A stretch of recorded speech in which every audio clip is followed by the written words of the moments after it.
Hello and welcome to HomoSpiritus, a podcast dedicated to becoming very clear about our spiritual nature and how we integrate that into our life here on the planet. My name is Elizabeth Sabet, and I am the host of HomoSpiritus. Today, our guest is Mary Hart, and very excited to have Mary. She is not only a childhood experiencer herself, but she's dedicated quite a bit of her adult life to actually working with children who've had experiences and their parents.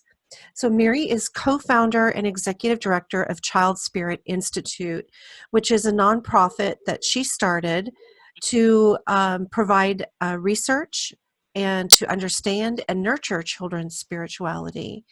And so for over the past 20 years, Mary's been employed also at the University of West Georgia in development as an administrator and previously as a psychology instructor. So her experience, she has a wide and vast array of experience. She is initiating new ventures, program development, grant research and writing, and also networking for the university. She was a director for a short-term psychiatric program and a therapist in private practice and in community mental health. So she currently volunteers and teaches in a variety of programs for children and adults of all ages to explore their own inner life. Mary has spent 30 years integrating psychotherapy, deep tissue bodywork, energetics, Reiki, meditation, and intuitive knowing into a unique practice.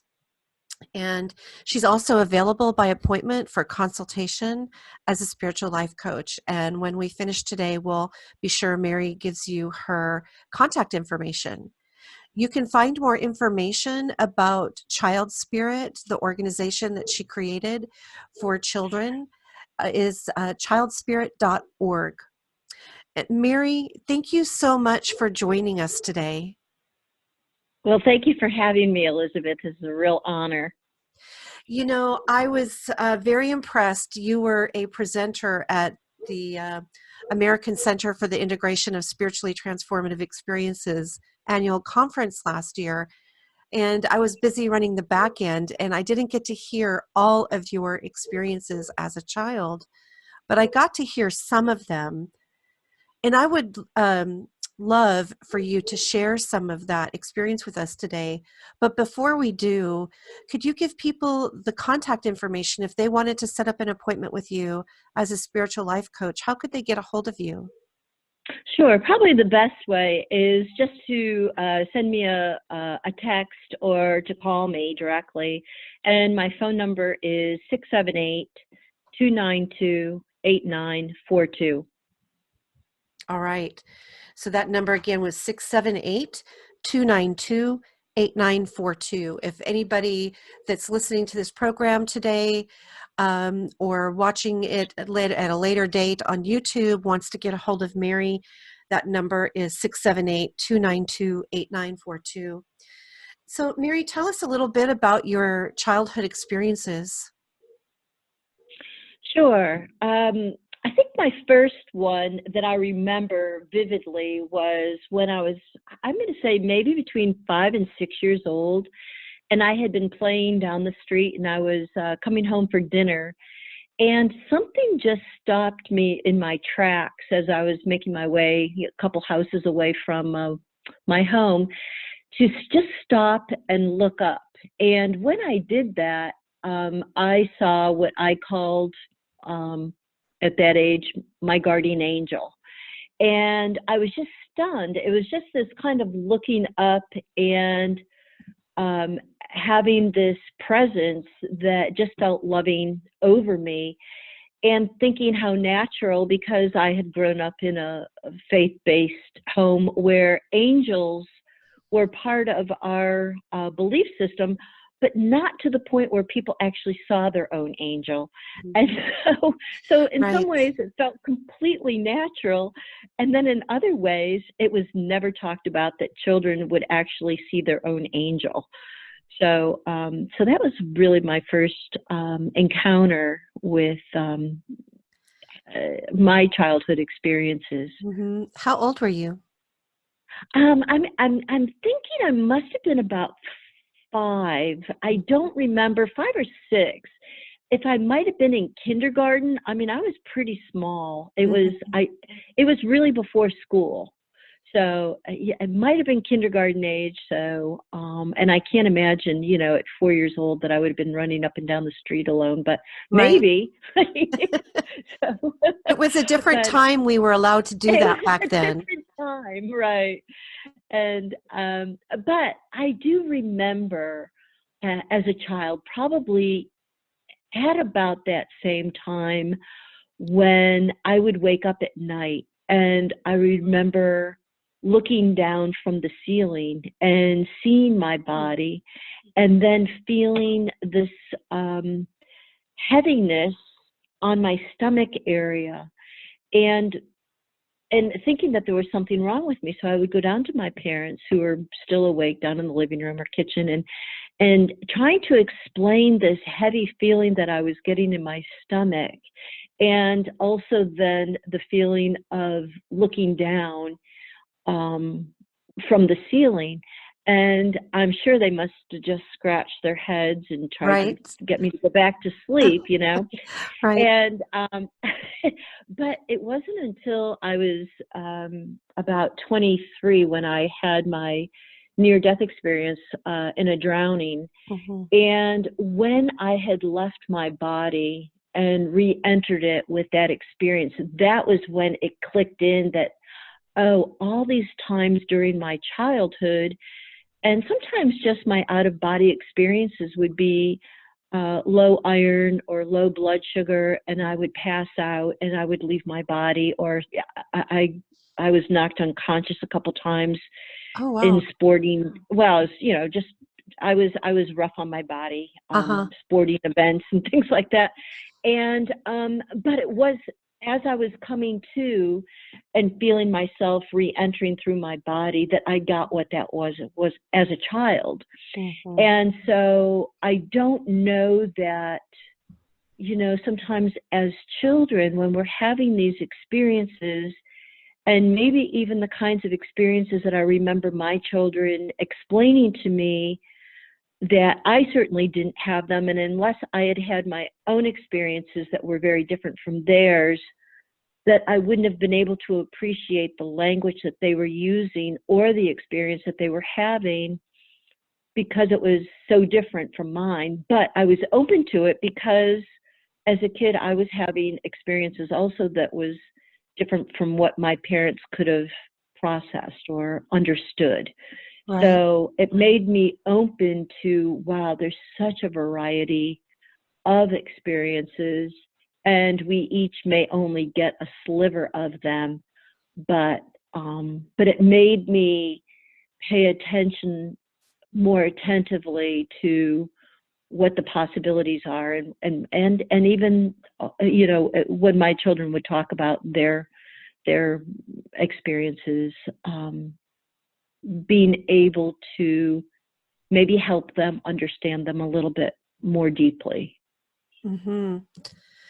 So a couple of questions. I want to go back to your NDE at 23, your near-death experience, for those not Mm-hmm. familiar with the term.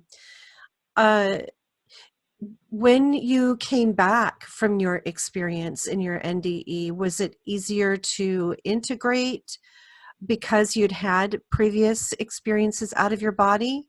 Or did you have challenges integrating your NDE? That's a really good and complex question. Right. It made it easier for me to put language and to tie my experiences of what it feels like to leave my body. Mm-hmm. So there were certain things that really made it easier, and it was that, oh, that's what that's been all this time.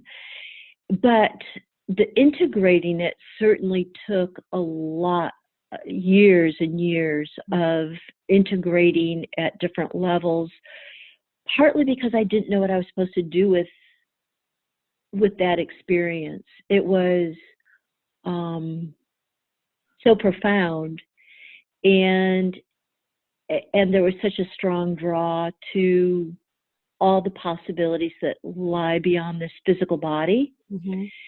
And so what do I do in this physical body, knowing that there's so much more? So it really has taken me my lifetime of still figuring out, wow, what a great experience to have this body, and what a great experience it is when I leave.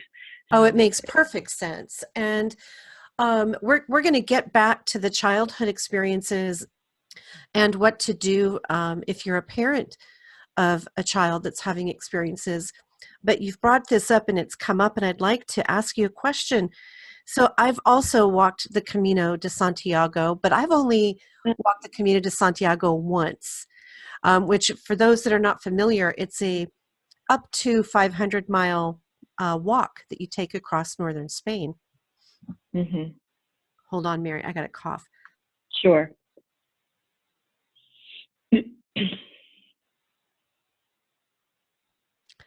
All of a sudden I've developed a cough and now I'm freaking out because I'm up and my daughter's been in the courts in Seattle in the detention centers, and there's all this outbreak. Yeah, that's right. Anyway. That's right. Yeah. Okay. So I've also walked the Camino de Santiago, but I've only walked it once, and you've walked it 5 times. I have never met anybody that's actually walked it 5 times. And I'm wondering if you've walked that journey, that pilgrimage so many times as part of your integration process, or what is it that draws you back to the Camino again and again?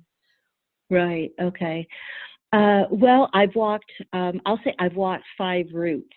So there's multiple routes. Mm-hmm. So I could, just to make sure that, because there is that one traditional route that most people think of, but I've done several different ones. Right. What drew me to going back the first time I walked it, I really went into an altered state through, I think it was probably after the second or third day, I really recognized through the process of walking, it was like this constant being in a state of meditation or receiving.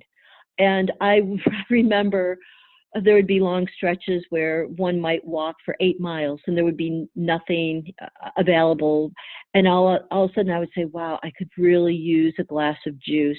And there would be a little like pop-up stand where somebody would be giving away, or I would say, wow, I'm really whatever. And then all of a sudden it would manifest itself. I know. And I had the same experience.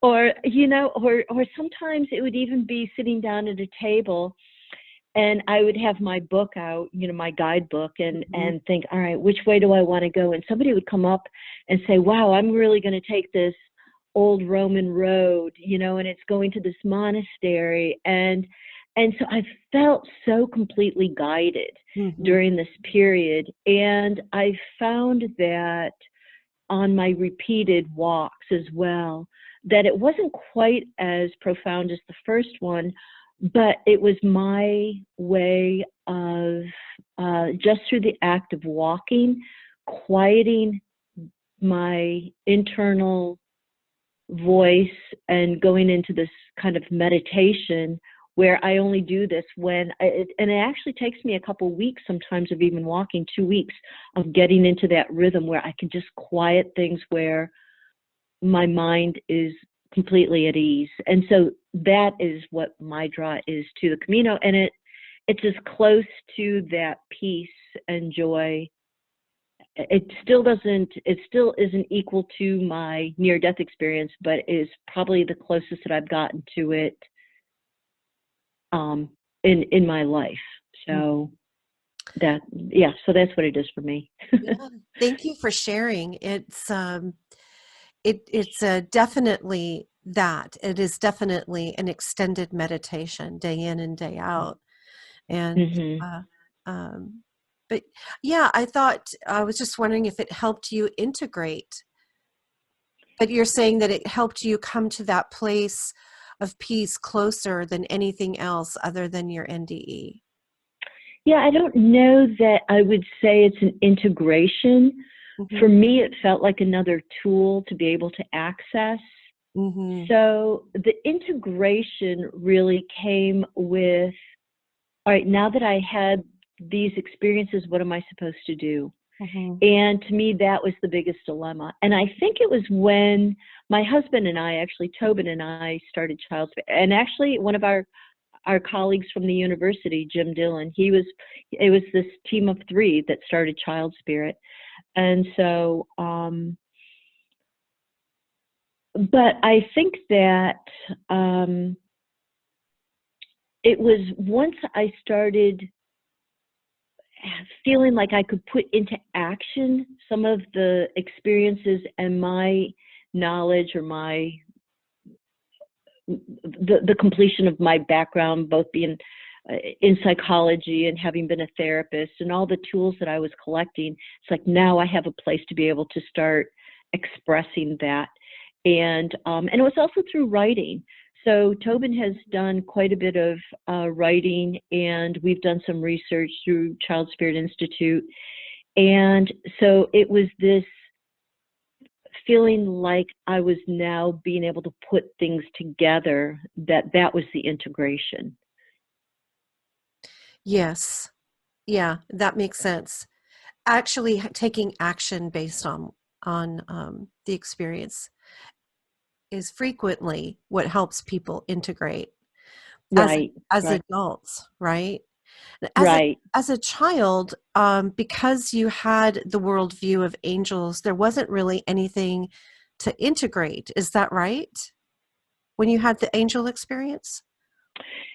Right. It seemed perfectly natural to me. I guess I was just kind of surprised that nobody talked about it. Yeah. So that, and then when one of my daughters, when she was a little bit older than 5 or 6, started talking about her conversations with her angel, that's when I said, yeah. Tobin and I were talking, and I said, yes, I relate to that. I had a similar experience. And so, so I couldn't believe that nobody would ever talk about this. But I thought, okay, well, this is just one of those things that we keep to ourselves. And so, and since learning about that, and researching and talking with other children, as an adult, we spoke with many children, and then adults who had also had experiences as children. Come to find out that it was not as rare as I thought. So that's children have all kinds of experiences that they never share, and either they don't have the language, or they don't. It's private, or they might, say it in words, and people don't pick up on what they're trying to express. Mm-hmm. So I think that it's much more common than what we think. I agree. What do you think what was your inspiration for starting ChildSpirit Institute? The inspiration was that, well, our girls were having a variety of experiences, Mm-hmm. and we just started talking about it with a couple people, and then it was this immediate network. It's like, oh, well, you need to talk to this person whose daughter is having an experience, and you need, and here's this, and it was at a time. This was back. Let's see. We started ChildSpirit in about 2000. So it was the late 90s when we really started with camps and with connecting with other people. And there was not a lot out there, so a lot of it was word of mouth. Mm-hmm. And so when we realized that other people were having this experience, our curiosity was really piqued. And being psychologists, I think that we thought, how prevalent is this? Here I had an experience, 2 of my girls had experience, and Tobin had his experience as more of an adult, but we were just curious.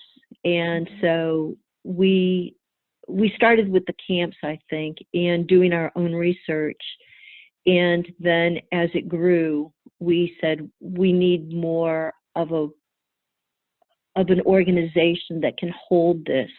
Mm-hmm. And that's when we started ChildSpirit and started doing camps and workshops and more research and writing. So in your research, I'm curious, did you find any correlation between trauma and childhood experiences, or any percentage that you could say that a child who had trauma was more likely to have a nonlinear, non-ordinary state of consciousness experience than a child who wasn't exposed to trauma? I don't believe we ever had that as a separate, I guess that wasn't on our radar regarding trauma. That was not part of our pool of participants to talk about that. Right. So I would have to say, I really don't know the answer to it. I really don't know how many might have experienced. The majority of the children that we worked with, that we spoke with, did not have, like major trauma, abuse, neglect, Mm-hmm. things like that. But yeah. So maybe you can delve a little bit deeper into, if there's something that you're looking for that I might be able to answer. Right. No, just out of curiosity, I was talking to a woman, I don't know if you know Edie Nathan or not, but she had done a television series, I think for A&E, regarding Yeah. psychic kids, and she worked with them as a psychotherapist. And they had done some work around trauma and the ability, developing nonlinear experiences. So tell me about the research focus that ChildSpirit has and the type of research that you've done in the past. Right. The research really, it was both interviews, extensive interviews with children and adults and parents, and regarding stories, collecting experiences, and then there was, I've forgotten how many, what the final number was. We had a questionnaire that was given to, I don't know, maybe a couple thousand people, and then it was also posted on our website for a while, just asking people to respond to kinds of experiences that they had had. And so that's where we gathered a lot of our research. And then the book, The Secret Spiritual World of Children, was compiled out of some of that initial data regarding the stories. And it was basically set up as different kinds of experiences that children had, trying to put them together into groupings so that, a parent or a grandparent or somebody might be able to identify some of the different kinds of experiences children had. I'm going to jump back for just a minute. The one thing, when you were talking about children in trauma, or having different kinds of experiences, the one thing that does stand out to me that I do recall, children who had had some kind of physical condition with their body, and would go into either a coma or some kind of unconscious state, that did seem like a more likely kind of experience, where children then would experience, whether it was a near death, the other side, out of body. So I am recalling that when there was severe pain or some kind of physical trauma, that I do recall that was one category that we would hear from those children regarding their experiences. Interesting.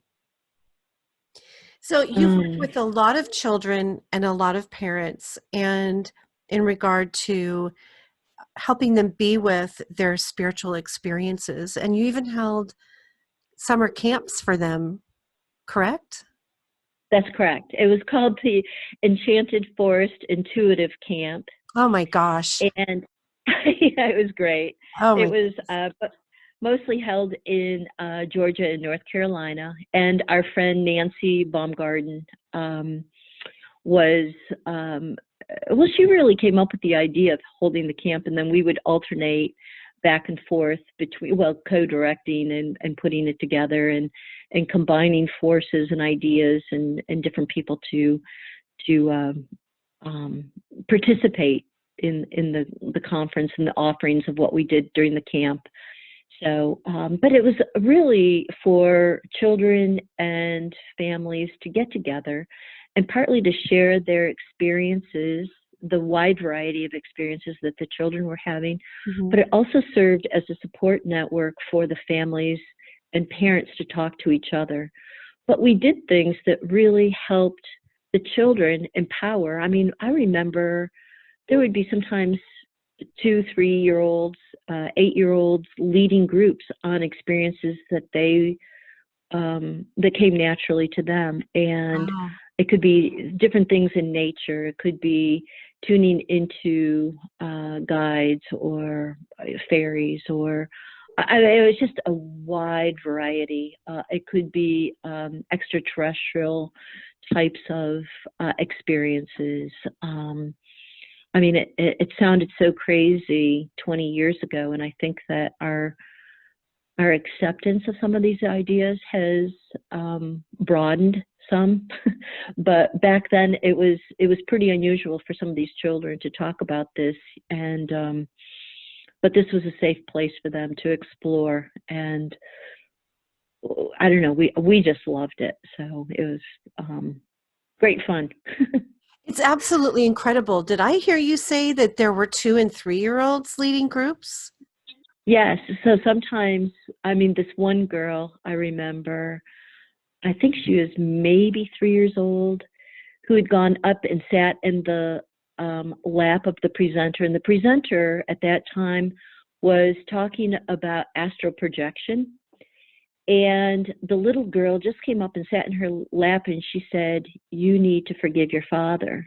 Wow. And the mom, or the woman, you know, and at that time the mom of this little child was, you know, like, wow, what is she talking about, or what, you know, what's going on here? And come to find out, the presenter said, my father was with the military, and he was part of this group that was promoting astral projection, and I was just a child. And you know, and she went on to talk about the story with herself as a child.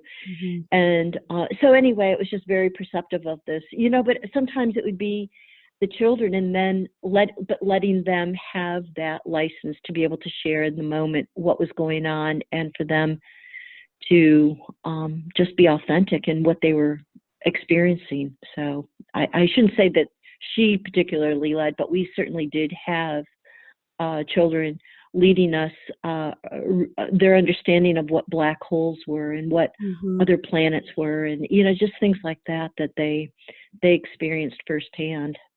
That's incredible. To give a child agency at such a young age is so incredibly important for their entire development. And many people don't know that I used to own 2 preschools, and I worked with early childhood education for 10 years. And working with kids was my favorite thing. And whenever they were naughty and the teacher couldn't handle them, they got sent to the office to me.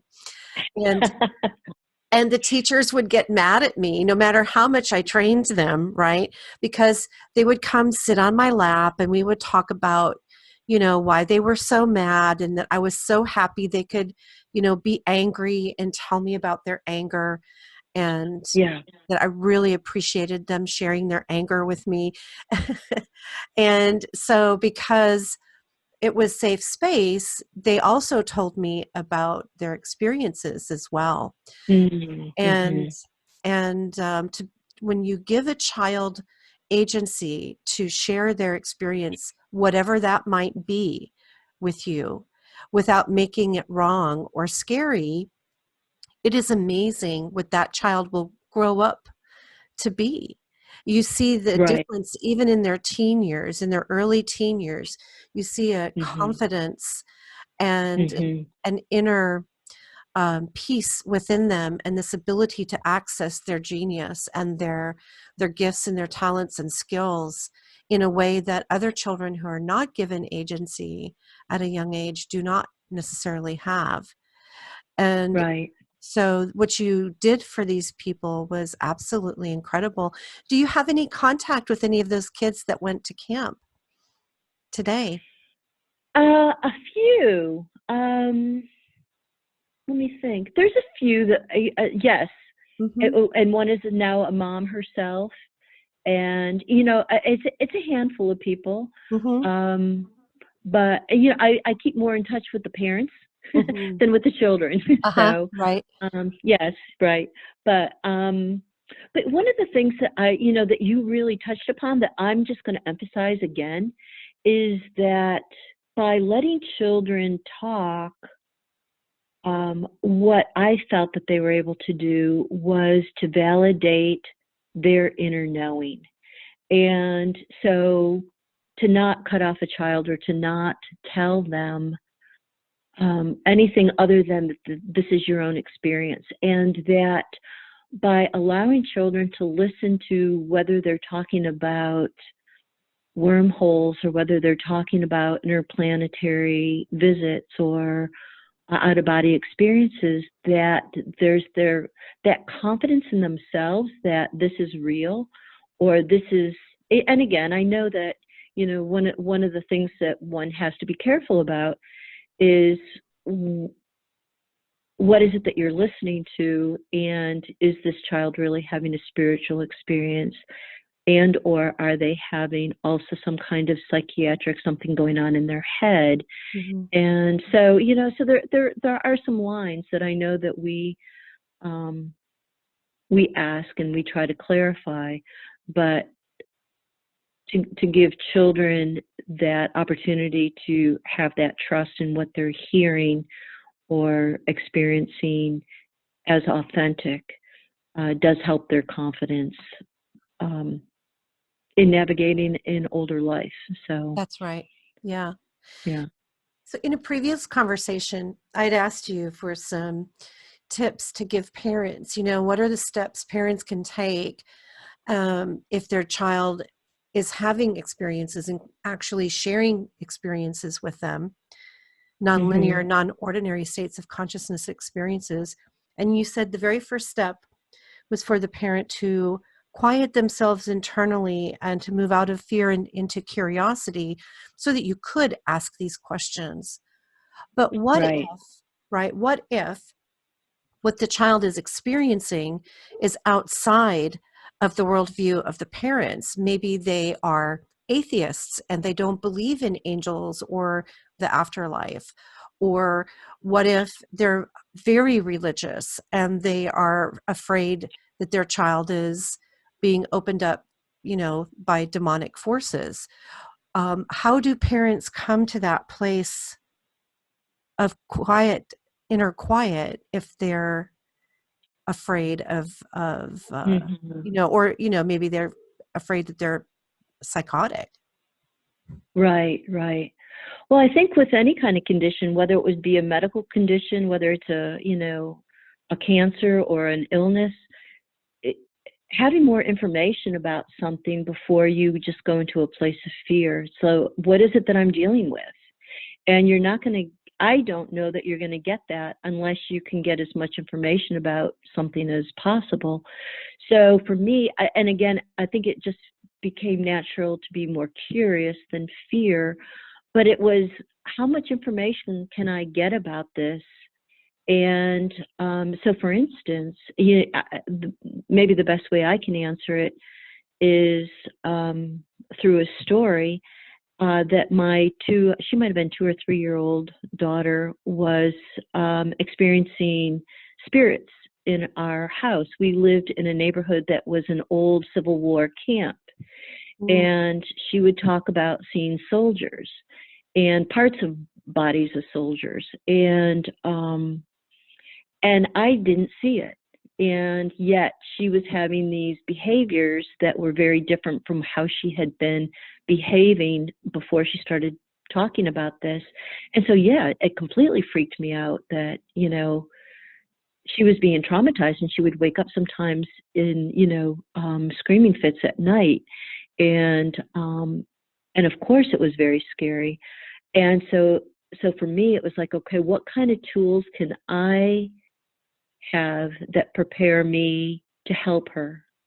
And so that's when I really learned how to quiet and meditate so that I could tune in better, whether it was tuning into what she was experiencing or whether it was just being able to listen at a deeper level for myself. But I realized both of us freaking out when she was having a night terror or a temper tantrum during the day was not going to help the situation. So, so it was kind of this rising above, you know, my own fear and thinking, okay, really what's best in this situation. So, so I guess that is the place that I came from. I don't know what it would be like for other people to, you know, talking with other people, perhaps having a support group, having your own counselor. I mean, there could be all kinds of ways that people might have to deal with what's going on with their child. Right. And, you know, I think that that's something where people would have to explore, or just talking to people like us, maybe just, that's you know, right. to help normalize it. So, so I don't know if that. Yeah, thank you. And I think I'm going to plug Assist here too. So a place where parents can get more information about spiritual experiences in general. Of course, for children is to go to ChildSpirit.org. And also you can go to the American Center for the Integration of Spiritually Transformative Experiences website at www.aciste.org. And there you can find information about what spiritually transformative experiences are, potential challenges and benefits, and also a support directory of psychiatrists and psychologists and therapists, coaches, and spiritual guidance directors that you could talk to get more information. Yep. So thank you. Good. Thank you. Yeah, that is great. Information to help move out of fear and into curiosity. The second step that you suggested that, or said that was important really, was to not have an agenda other than discovering what is happening for the child. And right. Yeah, so how did you suspend your own agenda when you dealt with this with your own children? Right. I remember doing a workshop one time when we had parents and children there. This was not at camp. This was another kind of experience. But at camp, we had talked about magnetic fields all over the body. And we had talked, you know, and so anyway, so I was giving this example to this workshop that I was giving with parents and children. And the parents were really excited that they were teaching their kids Reiki. And the kid, there was just something in which the child said that they kind of just held out their hands, and Reiki is sometimes symbols that one would do with their hands. And the child was trying to explain, but I don't need those symbols. And so I was trying to convey that to the adults, that sometimes our systems are even antiquated for what children are coming in knowing and doing and feeling and experiencing, that they can do a meditation that by just closing their eyes and they've got the information that might take me 15 or 20 minutes to download. Or, you know, so sometimes I find it funny that these things that we think are helping are actually slowing down the process that's coming naturally to the children. So it was really listening to, asking questions and asking more, well, you know,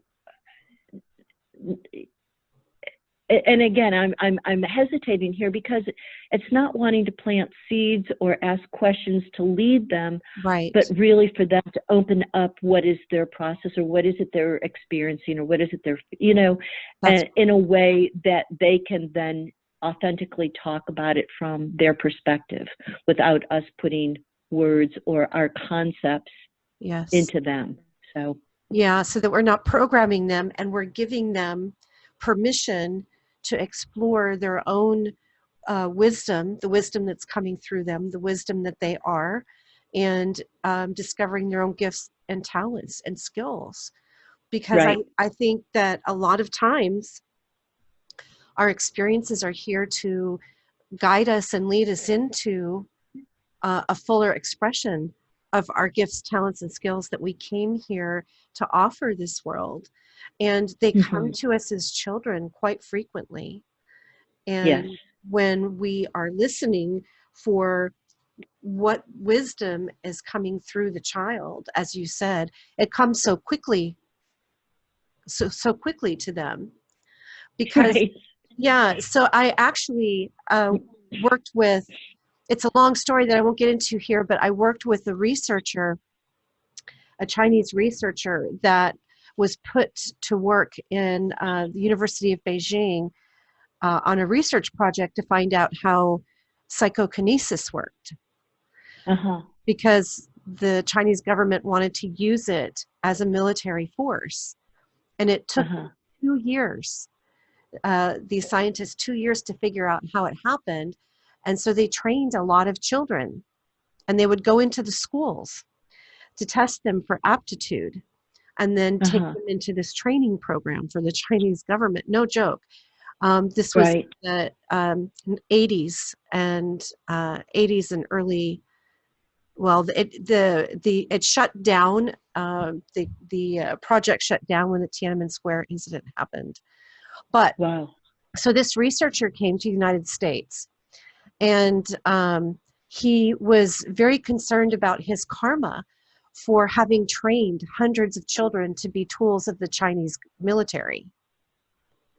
And he wanted to he wanted to train American children to be the counterpower to the force of those other children that he had trained, to balance his karma and to help the world, right? Because Right. he didn't choose to be on that project. He was put on the project and he didn't have a choice. Right. Right. And he was this beautiful, beautiful human being. And he said one of the things that they discovered is that your memory cells in the brain, anybody can do psychokinesis, which is, the moving and the changing of objects at a molecular Right. And anybody can be trained to do this under the age of 40, or anybody who is mentally challenged, mentally handicapped, because their memory cells haven't been filled up. But the most the most adept are the children that are ages like 5 to 8 to 10 years old.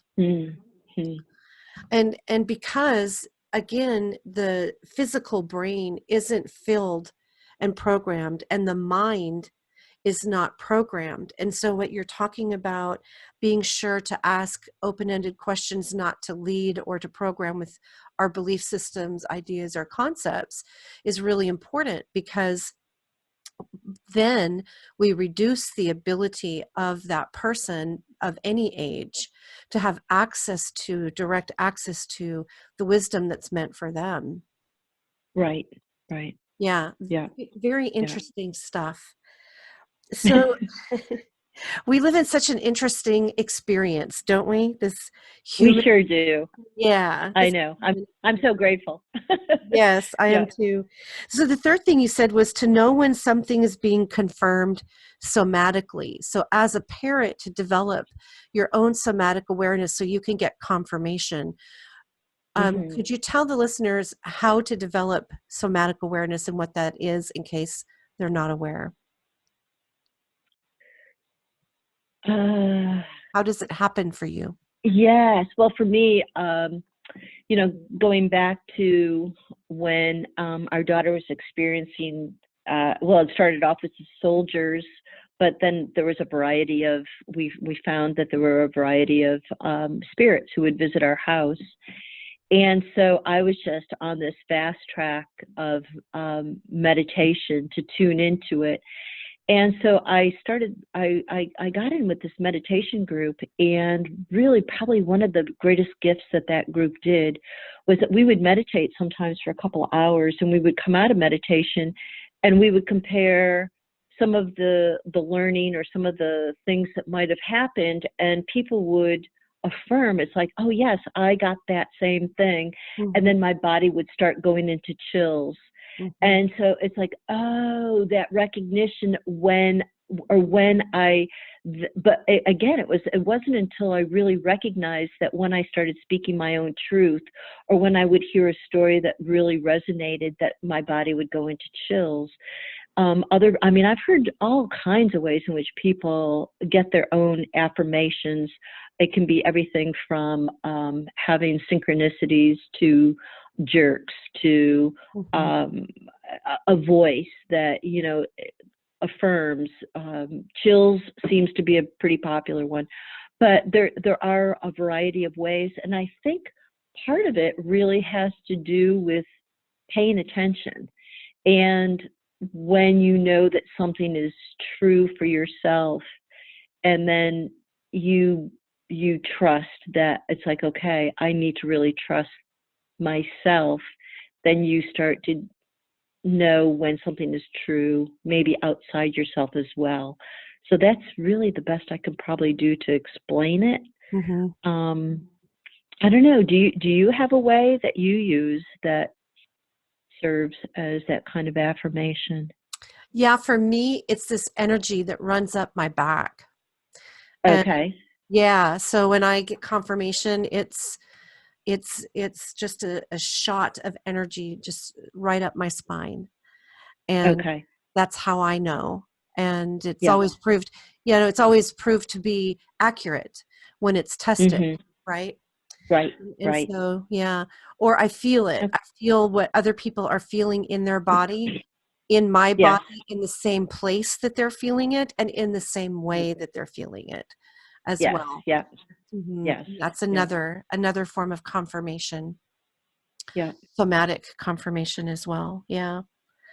So the fourth thing you said was to have a network of professional resources and professionals who have knowledge of spiritual experiences.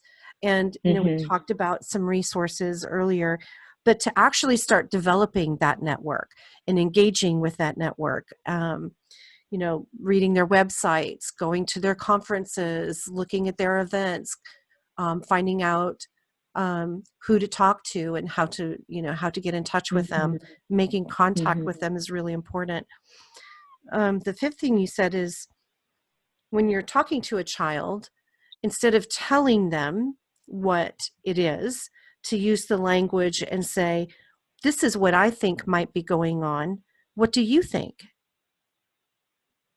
And so that's an example of this open-ended questioning that you were talking about earlier. At what point would you use that statement with a child?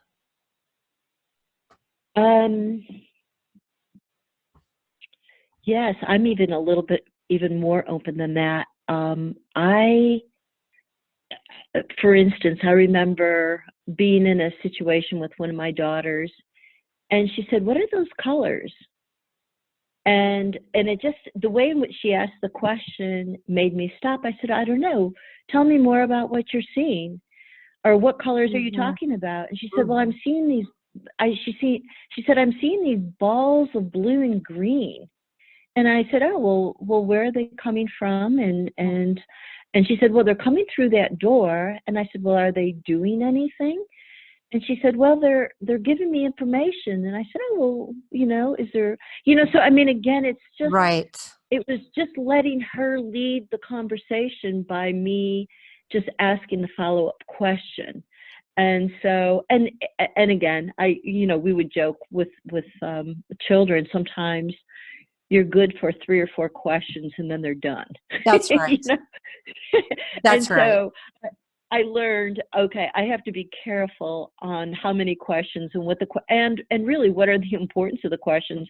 Sometimes it was just for my own curiosity, and it's like, okay, 2 questions on that and I'm done. But if it was really something that a child would want to share, you might be in for a few more questions, and then they would give a little bit more information, and you know, because they were curious about it too. But to me, it was really letting them lead the conversation, and when they're done, they're done. And it doesn't help to it doesn't have to keep asking questions. So no, it doesn't. and, right, and honoring. It's like, okay, that's, you know, so Yeah, and most importantly, honoring. And, yes, that's the beautiful part, is being a child. When an adult honors you, it's so life affirming and self affirming, and children develop self-worth, belief in their self-worth, through that hmm, validation of being honored by an adult, which is so very, very right, important. right, The last step you said was to help create community for your child, which you've yes, discussed about, one of the ways that you've done that in the past. uh-huh, But for people to actually talk to other parents and ask their friends, this so and so happened with my child today. Has your child ever, had any types of experiences like this? Just to right, start the conversation with other parents could right, be the very simplest way to start community. Yeah. right. And I think that on that note, um, I used to listen with really clear hearing when somebody would talk about their child and an experience. And it was almost the same way as I would talk to children. It would be sometimes asking a little bit more probing question, like, oh gosh, I'm trying to think of some examples. I think the most common example that I used to get a lot was that their children were experiencing non-physical energies. Mm-hmm. And that could be everything from spirits to colors um, to energies to, it could be, I mean, there's just a wide variety in that one category. And sometimes there would be certain words because parents wouldn't come right out and say, oh my gosh, my kid's talking about there's a soldier in their yard. They would mask it sometimes. And so to be able to listen to those words and then to do gentle probing questions, to try to, and a lot of times it was very different. And I would think it was going in one direction and what they would say would be something completely different. Mm-hmm. But it was also that their child was experiencing something that was out of the ordinary. And so right there, that was that connection. So, but you're right. There's all kinds of places where, and sometimes they're the most unique places that I never expected people to talk about things and situations. There are certain faith groups, there are certain homeschool groups, there are places where I could rattle off that we would get a more of a draw from that type of population Mm-hmm. that would come to our camps or conferences or workshops. But it really is so much more prevalent than I think people realize. It is. It really, So, really is. I can tell you just yeah, from my own experience in childcare how prevalent it is. right. Yeah. Well, Mary, thank you so much for being with us today and sharing all this